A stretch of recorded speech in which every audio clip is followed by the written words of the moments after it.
welcome back. Today we're going to be taking a deep dive into body fat and fasting. Okay. We've got some really fascinating excerpts from the book, The Inflow Fit Method. Yeah.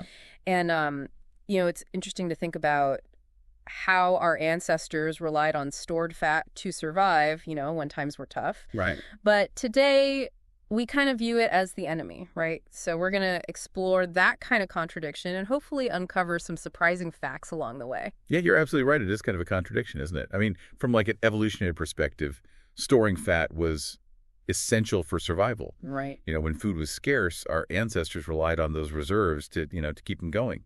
Makes you wonder if our modern lifestyle has kind of messed with our natural processes, right? Absolutely. And the Inflow Fit method, one of the things it really emphasizes is that having healthy body fat is crucial. Okay. Not just for energy storage, but for like a whole bunch of bodily functions. Did you know that like your cardiovascular system, your endocrine system, your reproductive system, Wow. your skeletal system, and even your central nervous system, they all rely on healthy fat levels to function the way they're supposed to? I had no idea. It was so involved in so many different systems. Yeah, it's pretty incredible. So we're talking about healthy levels of body fat here, not the kind that, that leads to health problems. Yeah, exactly. Yeah, the Inflow Fit method makes that distinction very clear. Okay. And just for like reference, the World Health Organization, they suggest that healthy body fat percentages for men aged 20 to 40 should fall between 8 and 19%. Okay. And then for men over 40, it's 11 to 25%. Okay. Now for women, it's a little bit higher. For those aged 20 to 40, it's 21 to 33%. Right. And then over 40, it's 23 to 36%. That makes sense. I mean, considering the different biological needs of, men and women, Exactly. especially for things like, childbearing and all that. Exactly. But let's face it, I mean, our modern world isn't exactly set up for us to maintain those healthy levels. Right. We're just surrounded by so much tempting, easily accessible food, and a lot of us lead pretty sedentary lives. Yeah, you're absolutely right. You've hit the nail on the head there. Yeah. The Inflow Fit method highlights this like really stark contrast between, our ancestors' fast feast lifestyle and our current reality. They were constantly adapting to, periods of abundance and periods of scarcity. But we're kind of stuck in this state of like constant overabundance. It seems like that overabundance is heavily influenced by, processed foods. Yeah. I read somewhere that UK families, believe it or not, they actually lead Europe in purchasing ultra-processed foods. Oh, wow. That's interesting. Yeah, it's pretty shocking, isn't it? It makes you wonder how our bodies are even coping with this like constant influx of these highly processed ingredients. It's definitely a cause for concern. Yeah. And it's not just the food itself. It's the way our whole environment is designed to keep us like craving more and more and more. Yeah. Dr. Anna Lemke, she has this great analogy. She compares smartphones to like modern day hypodermic needles. Yeah. They're constantly delivering these dopamine hits that contribute to these compulsive behaviors, and overeating is definitely one of those. Wow.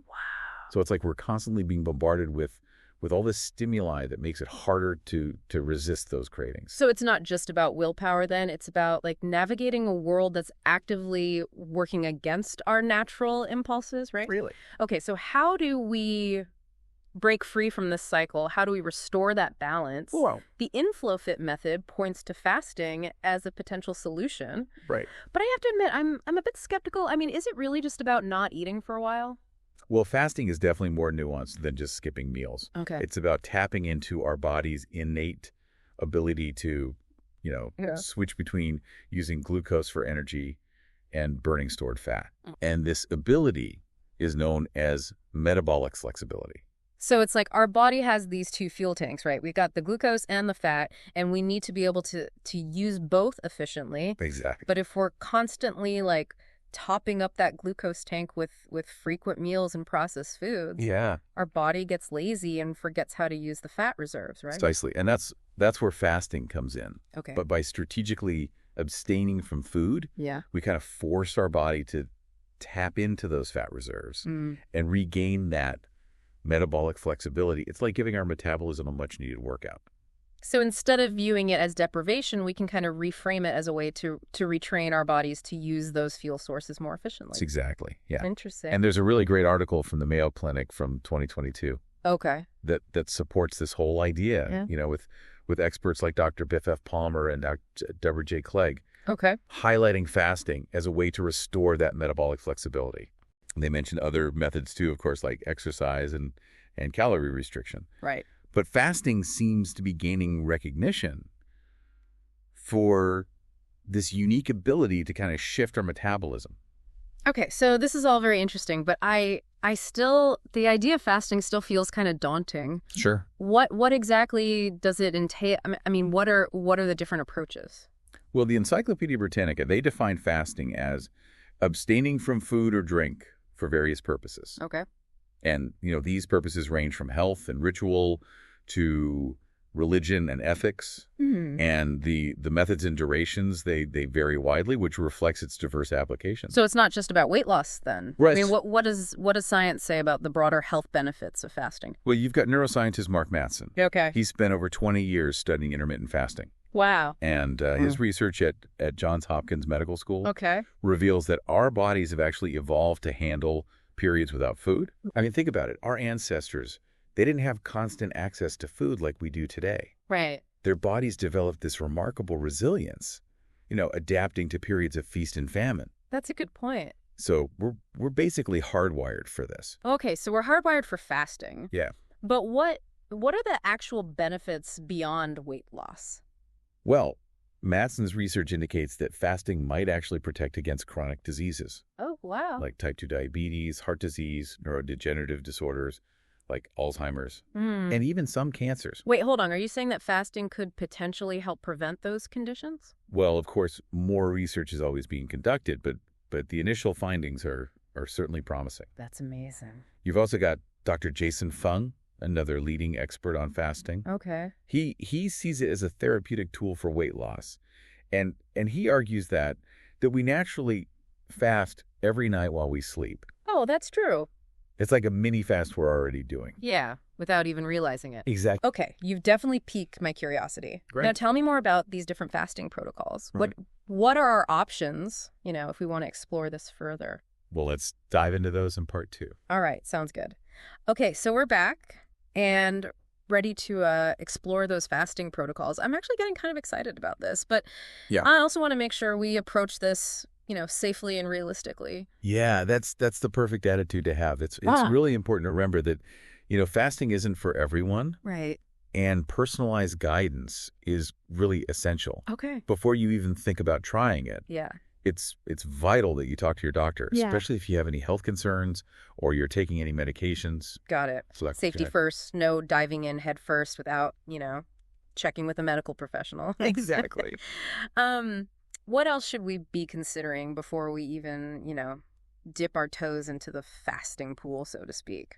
Well, think about your goals. What are you hoping to achieve through fasting? Are you looking for weight loss? Right. Improve metabolic health? Yeah. Or something else entirely? Okay. Once you have a clear kind of why, you can start exploring the different protocols. Right. And see which one aligns with your lifestyle and your goals. Speaking of lifestyle, how do our daily routines, factor into this? I imagine it's not as simple as just picking a protocol and hoping for the best.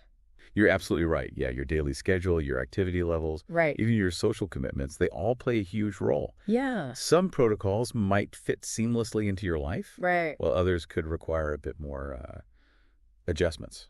So it's all about finding the right fit for you, right? Yeah. Not just blindly following the latest trend. Exactly. And don't underestimate the power of mindset.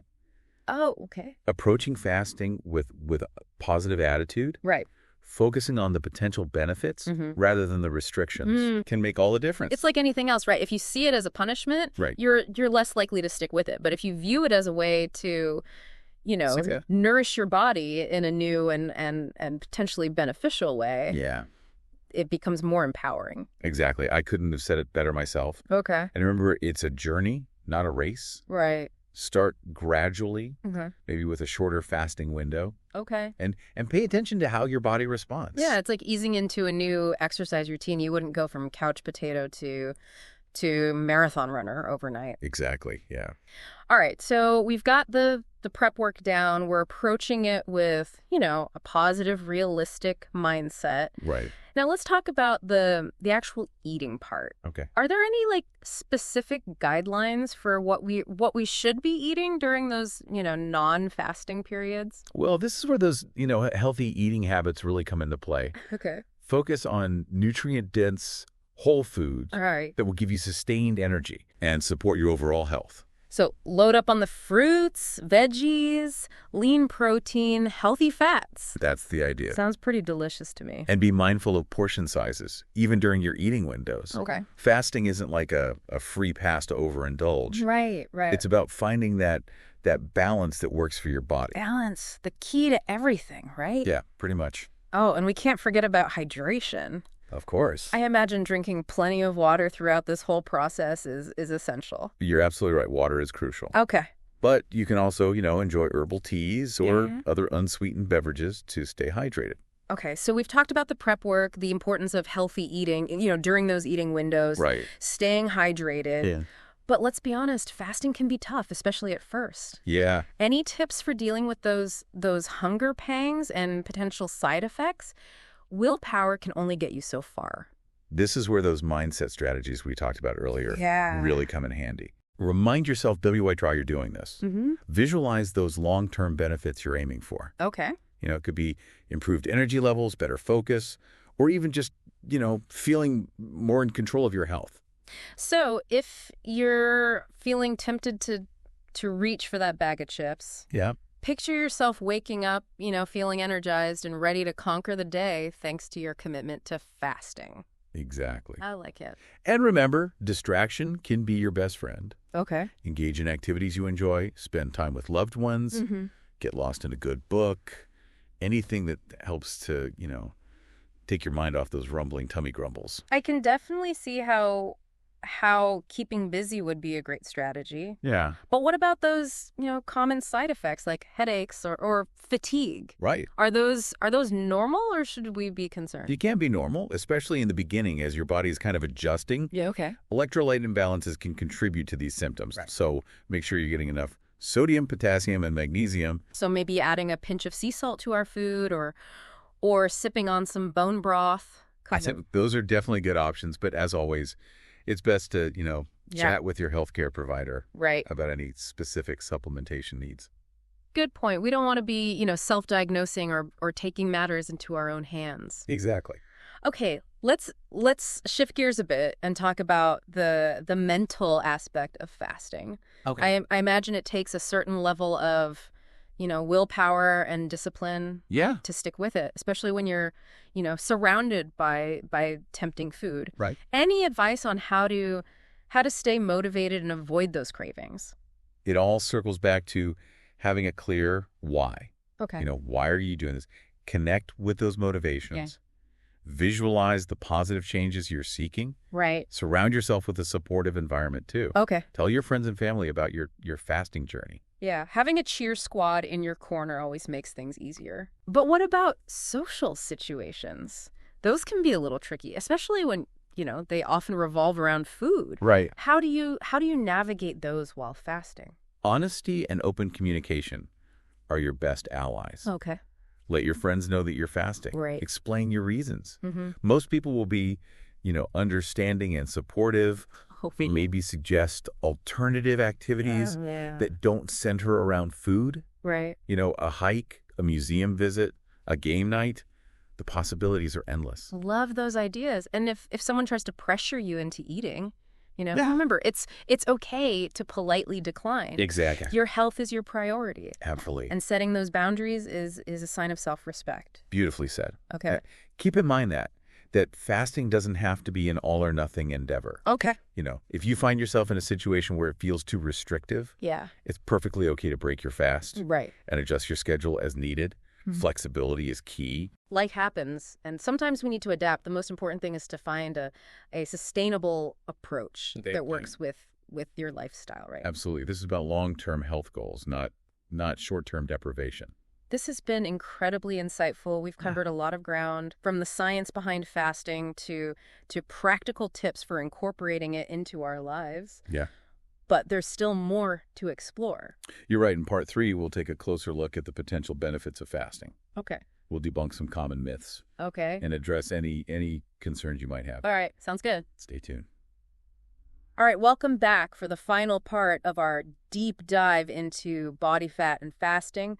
I'm really excited to dig into those potential benefits we talked about earlier. Yeah, there were some pretty impressive claims. Yeah, there were, and I'm really curious to learn more. You know, we talked about fasting being like a workout for our metabolism, but, you know, you were also saying it could do the same for our brains.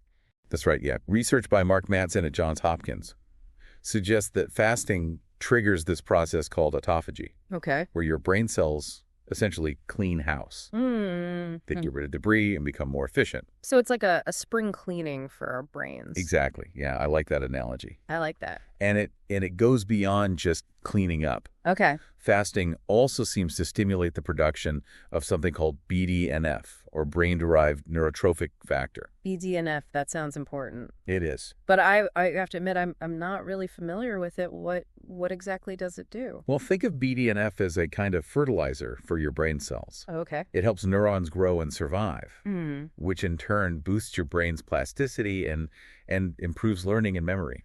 So fasting could potentially make our brains stronger and more resilient? That's the idea, yeah. That's incredible. And the benefits don't stop there. Okay. Fasting has also been linked to improved cardiovascular health.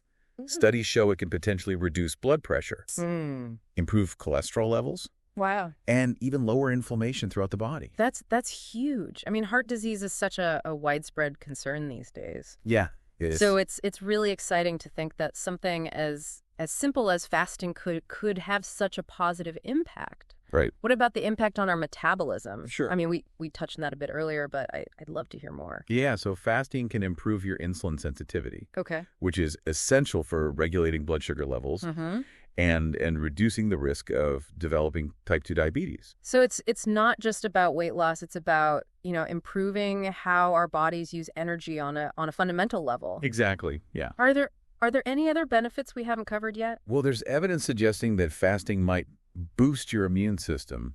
Oh, wow. By promoting the regeneration of immune cells. Yeah. It's like hitting the refresh button on your whole system. It seems like the more we learn about fasting, the more potential benefits we uncover. Right. It's pretty amazing. But I know some people are hesitant to try it because they worry about the potential risks. Yeah. So let's address some of those concerns, shall we? Absolutely. One of the most common worries is that it's unhealthy or even dangerous to go without food for extended periods. Right. But remember, as we discussed earlier, our bodies have evolved to handle these periods of food scarcity.